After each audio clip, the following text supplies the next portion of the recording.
action with social media marketing. Create an action plan.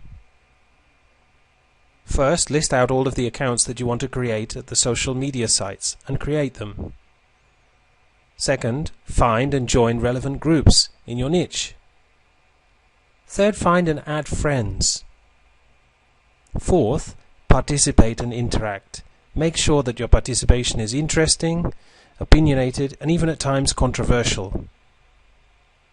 Don't try to be somebody else. Be real. Be yourself. That way people will relate to you and they will start to like you and follow you.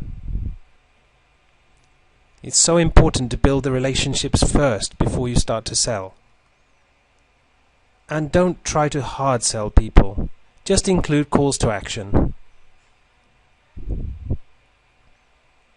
Share plenty of good quality information, even give things away for free.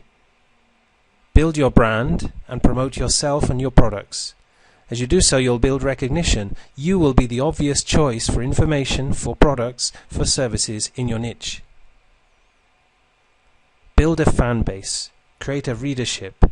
What that will do is create targeted traffic to your site. Aim for quality and quantity.